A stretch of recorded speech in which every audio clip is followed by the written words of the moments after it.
And now for a world brief and the review of some of the headlines of today's newspapers from around the world, we have right here with us in the studio, joining us for the show throughout today, the wonderful Adefemi Akinsoya. Thank you, Great to see you. Good to see you. Great to have you here. I know, it feels nice. Thank you so much. I feel very comfortable in your company, Great. and yours too, Rufai. Let me tell you about what's happening around the world. Now, there is fear and anxiety. Both things are growing in Gaza as an already fragile ceasefire deal is hanging by a thread. Hamas has suspended the next release of captives held in Gaza indefinitely, accusing Israel of violating the terms of the ceasefire deal by continuing to kill Palestinians and by obstructing the delivery of humanitarian aid, including tents. Now, the Israeli government is yet to respond specifically to those allegations, but US President Donald Trump says the Gaza ceasefire deal should be cancelled. He said that all hell would break loose, actually, if all Israeli captives were not released by noon on Saturday. Now, hundreds of Israelis, including relatives of the captives, took to the streets of Tel Aviv following the announcement, accusing Prime Minister Benjamin Netanyahu of sabotaging the ceasefire agreement in order to prolong his political future. Now, staying in the Middle East now, it was just last week we discussed the prospect of the United States taking over Gaza and encouraging Palestinians to seek refuge in neighboring Arab countries, including Egypt and Jordan. That plan drew sharp criticism from around the world. Now, in addition to concerns about jeopardizing the long-held goals of a two-state solution to the Israel-Palestine conflict, Egypt and Jordan have privately raised security concerns about welcoming large numbers of additional refugees into their countries, even if temporarily. But now, President Donald Trump says Palestinians in Gaza would not have a right to return under his plan for U.S. ownership of the war-torn territory. He said so during an interview with Fox News on Monday.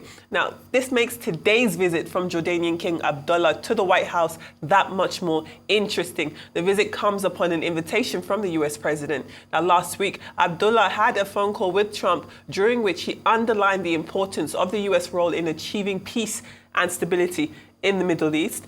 But in light of what Donald Trump has said since then, it's going to be a very interesting meeting. Now, King Abdullah had actually visited the White House around this time last year when, of course, President Biden was in office. So this is going to be his first time in this second presidency meeting Donald Trump. And it will be interesting. I would like to know what type of, I don't know if the word is attitude, but what type of energy he's going to bring into meeting Donald Trump on his own terms. Is he going to tell him sharply, don't say things like that, we need you to foster a two-state solution? Or is he going to cower under the influence of Donald Trump when he's in his presence? It's going to be very interesting, I think. I think both of them, both stories actually have one person in common, which is Trump, whether it is overtly or covertly.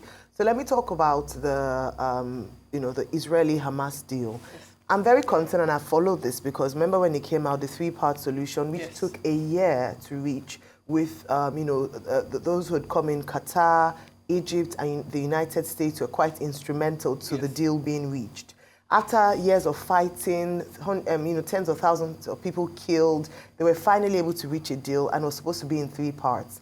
The first part, and what we said was that let's watch this closely. The success of this deal would be largely dependent on the first part, especially in the way that both parties of interest conduct themselves and whether they adhere strictly to the terms of the deal. Yeah. And a number of things had to be put in place. They had agreements well spelled out, but chief of this was the release of hostages on both sides. From Hamas's side, they were supposed to release 33 hostages, Israeli hostages. Some of them are already dead. Whilst on the Israeli side, they had 1,900 hostages to release.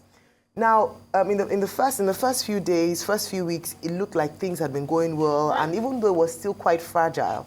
However, Hamas has released 17 hostages, but like you mentioned, there are a few breaches to the agreement that they said Israel has committed. Yes. And because of this, if Israel, and that's why they said they were giving Israel a 5-day notice to be able to, retrace their steps and perhaps meet up to their end of the deal. If not, come Saturday, which is the next time for them to exchange hostages, with them releasing the last 16, they wouldn't do so. Now, Israel on its own part is saying that they're being mischievous, that they've tried to do what they were supposed to do. Now, the reason I mention Trump in all of this is because what has also been cited is Trump's stance and his obvious siding with Israel.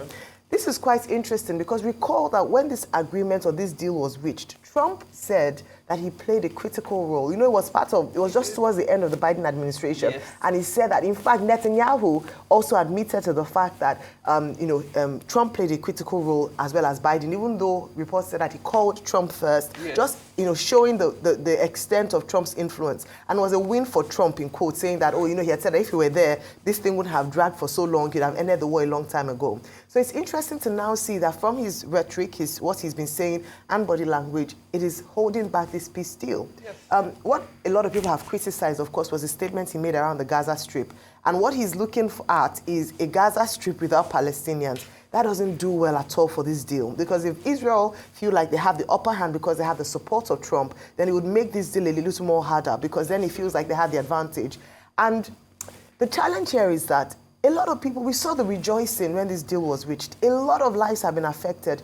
A lot of people killed, especially on the Hamas end of things. Yes. And so it was a relief to see at least the beginning of the end of this war that had gone on for over 1 year, and a lot of people, lots of lives lost. And so it's quite sad to see them at this point. And I think this is the importance of, when we talk about international relations, yes, diplomacy, the actions of superpowers like America and Trump, the rhetoric. If he had been neutral in order to at least finish this deal, and then maybe we would have been in a better position. Saturday is a few days away. Trump himself has said that if they don't release hostages by Saturday, that Israel should pull out.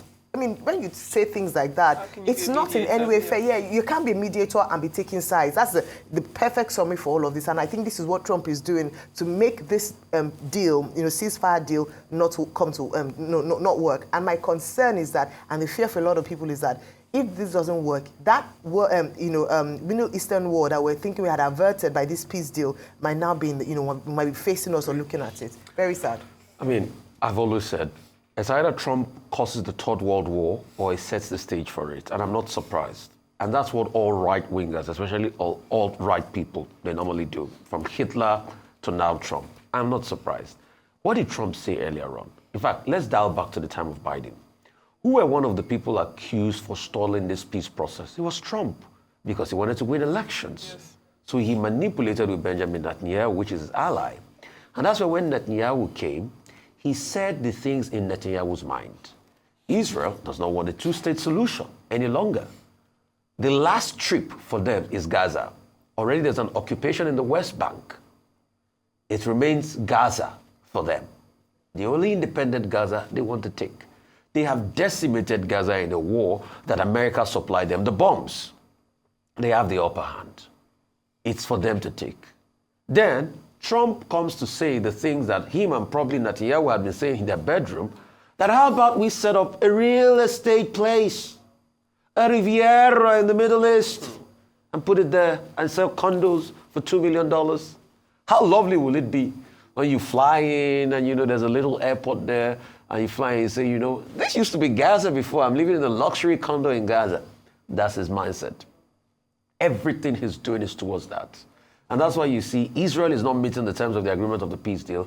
Nobody can look at them in the eye. Yes, now they don't have to. The truth is, the only person in recent memory that did look Israeli Prime Minister in the eye, Netanyahu, was Kamala Harris. And told her, please, you have to abide by the terms of this. Israel is pulling out. They've put their troops on red alert. Which might have cost the presidency. Yeah, currently, they have removed, They've released over 500 Palestinians, over 17 of them, Israeli have been released. The prisoner swap on both sides is going on. But Israel wants to thwart this because Netanyahu knows that if there's peace, he cannot remain in power. So he's using all of this to embolden himself. And other people are just playing to what Trump is doing.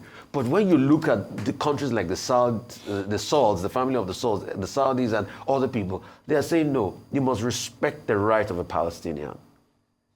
To a large extent, it's going to open up a new Pandora's box because there is no how under Trump you're going to have some level of sanity there.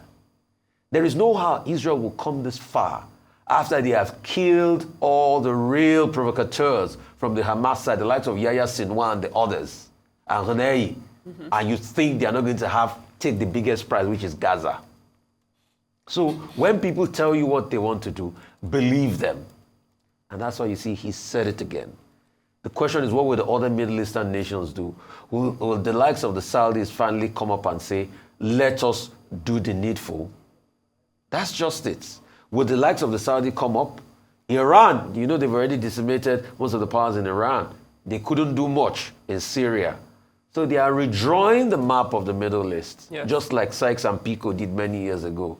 And probably Trump and America might take a larger share of the American influence. So the map of the Middle East is being redrawn. This is setting up, you know, the precedents for the violence that will erupt in the Middle East in the next 10, 20 years. That's what I said before. It's either it causes the Third World War or it sets the stage for more violence. Well, thank you both for your comments and analysis. Quite sobering, actually, isn't it? Let's move on to the newspaper headlines across the globe, and we begin here in Nigeria with This Day newspaper. Now, This Day leads with this appeal filed by River State Governor Siminalayi Fubara challenging the leadership of the River State House of Assembly, and it's now been dismissed by the Supreme Court in Abuja. Fubara was also ordered to pay 2 million naira to the Assembly and the Speaker of the River State House of Assembly, Martin Amole, by a 5-member panel led by Justice Uwani Abba-Aji on Monday. Now, the case was dismissed after Fubara's lawyer, Yusuf Ali, withdrew the lawsuit. Now, there's also the calling for the death penalty by NAFDAC, as we've discussed at the top of the show, also on the front page of This Day. Now, the New Telegraph also leads with the Supreme Court decision over the debacle in River State against these 27 pro-Nyesom Wike lawmakers. And staying with politics, the Daily Sun reports on the opposition intensifying its merger plan ahead of the next general election. Now, to that effect, The Punch leads with the APC saying that the meeting of former President Olusegun Obasanjo and with Atiku, as well as any others, is no threat to their 2027 ambitions to remain in power. That was on the front page of The Punch. Now, moving on to the front of the Daily Trust this morning, the outgoing president of the African Development Bank, Dr. Akinwumi Adesina, has hinted at running for the position of Nigeria's president. Now, the AFDB boss affirmed he's available for national service after his tenure at the bank concludes, specifically stating that he will be available to serve in any capacity globally in Africa, anywhere, including his own country, Nigeria. Now, Adesina is also a former minister of Agriculture during ex-President Goodluck Jonathan's administration, and he made this known during an interview with our very own Rufai Seni right here on Arise News. Now, moving on now, The Guardian looks at Forex and has the fact that a stronger naira has been unsettling the foreign exchange market amid dollar savings, and they've got a very interesting graphic there, just looking at the fluctuations of the naira against the dollar. You can see the naira on the bottom there, and then greyed out is the US dollar. So very, very interesting stories on our Nigerian papers to take this morning. I think looking at the front page of the Daily Trust was very interesting to see that the reverberations of Rufai's interview with the outgoing AFDB president, Dr. Akinwumi Adesina, has been leaking out into the world. It was a great interview, Rufai, and very, very interesting. And so we do appreciate the journalism and the very pointed question you asked him point blank, whether or not he would run. You made it clear that Nigeria is in need of his type of leadership and what he's been able to do in terms of African development, what he's been able to do in a different region. Let's not forget that the FDB is based in Abidjan. Mm-hmm. It's not Nigeria. So then there are also those metrics too. Dr. Adesina speaks fluent French, and I'm sure that that's something that has also helped him in terms of navigating a francophone country against the backdrop of the diversity of our great continent. So I mean, he didn't say no. Mm-hmm. No, he didn't say no. He didn't say no. He didn't say no at all. He's actually available for service. They wanted to read into that. Very quickly, a quick statement on that. I thought was a really rich interview. Thankfully, it's on our platform on YouTube, so you can watch it again. He shared a lot, and I thought was so robust.